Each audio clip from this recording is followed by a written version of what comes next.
Merhaba, Gerçeğe Yolculuğun yeni videosuna hoş geldiniz. Bu videoda Doğu düşünce tarihini, Doğu düşünürlerini inceleyeceğiz ve bunların felsefe tarihinin içinde olup olmadıklarını araştıracağız. Ya da daha doğrusu neden felsefe tarihinin içinde Doğu düşünürlerini alamadığımızı anlamaya çalışacağız.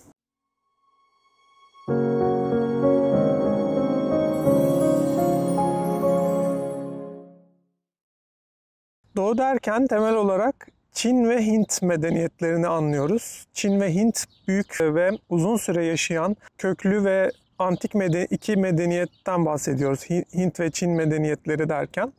Ama bu medeniyetlerde felsefe tarihini başlatamıyoruz. Çünkü bu iki medeniyet de Asyatik medeniyetler ya da genel olarak bireysel özgürlüğü tanımıyorlar. Bireylerin özgür olabileceğini, yöneticilerden ya da devlete karşı kendi özgürlük alanları olabileceğini, özgür düşünceye sahip olabileceklerini, sorgulayabileceklerini, o despotun verdiği kararları sorgulayabileceklerini tanımıyorlar. Bunu bilmiyorlar. Bu yüzden de felsefe yapamıyorlar. Yani felsefeye yakın düşünceler ortaya koyuyorlar ki bunlar özgür sorgulamaya açık olmadıkları için, özgür düşünce tarafından geliştirilmedikleri için din tarihi içinde yer alıyorlar. Yani Asyatik medeniyetlerdeki düşünce tarihi aslen din tarihi içinde irdeleniyor. Biliyorsunuz biz şu an felsefe tarihini ele aldığımız için felsefe tarihi içine bu Asyatik medeniyetleri dahil etmiyoruz. Sadece bunun neden böyle olduğunu anlamak için biraz bu videoda bunu irdeleyemeye devam edeceğiz. Dediğimiz gibi Doğu'da sadece despotun, hükümdarın özgürlüğü tanınır. Diğer herkes kuldur. Bu yüzden de bireysel özgürlük, bireysel düşünce özgürlüğü tanınmaz. Vicdan özgürlüğü, moral özgürlük tanınmaz. Bu ilk kez Yunan dünyasında değişecektir. Yunan dünyasında şehir vatandaşları, vatandaş olanlar özgür olarak tanınırlar. İlk kez, insanlık tarihinde ilk kez bir kitle özgür olarak tanınır. Ama bu da tam bir özgürlük değildir. Çünkü hala kadınlar, köleler, çocuklar özgür değildir. Evin efendisinin altında ve köle statüsündedirler. Bu yüzden Antik Yunan'da felsefe başlar çünkü özgür insanlar vardır ama herkes özgür değildir. Kimileri özgürdür. Roma dünyası da benzer şekilde. İlk kez Hristiyanlık ve Müslümanlık gibi semavi dinlerin kültür temellerini oluşturduğu Batı dünyasında özgürlük ortaya çıkmıştır. Vicdan özgürlüğü, düşünce özgürlüğü, bireysel özgürlük bütün herkes için tanınmıştır. Bütün insanlık, Tanrı'nın bütün yarattığı insanlar için özgürlük ilk kez Batı'da tanınmıştır. O yüzden felsefe tarihinin doruğu da Batı dünyasında aranmalıdır ve bunu anlamaya çalışacağız ilerleyen videolarda. Çin'e baktığımız zaman temel olarak iki figür dikkatimizi çekiyor. Confucius ve Tao.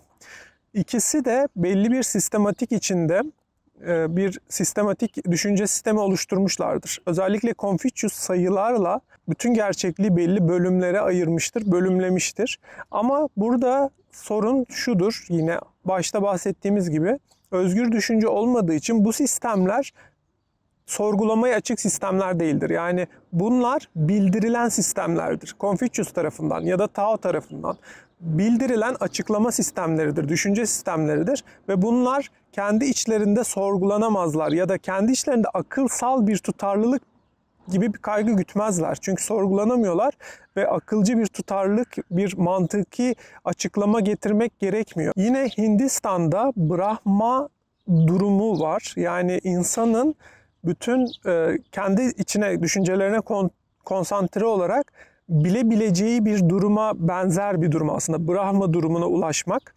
Ancak burada da sıkıntı şu ki bu durum, yani insanın bilebileceği, özgürce bilebileceği gibi bir anlam çıkıyor aslında bunları söyleyince. Ama sıkıntı şu, bu duruma kimlerin ulaştığı net değil. Daha doğrusu kimse ulaşamıyor aslında bu duruma. Yani Brahma durumuna ulaşmak Hindistan'da yok olmayla eşdeğer. Yani yok. Brahma durumuna ulaşan insan yok ya da ona ulaşan insan zaten yok oluyor, ölüyor. Öldüğü zaman Brahma durumuna ulaşıyor. Ya da hatta tanrılar bile, Hintli tanrılar bile bu bilme durumuna, bu erme durumuna ulaşamıyorlar. Yine Hindistan'da dikkat çeken bir düşünür Sanchaya'dır.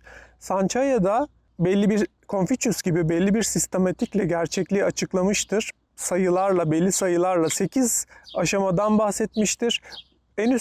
En üst seviyelerde tanrıların dünyası, en aşağı seviyelerde hayvanların dünyası yer almaktadır. Ortada da insanlar yer almaktadır bu seviyelendirmeye göre.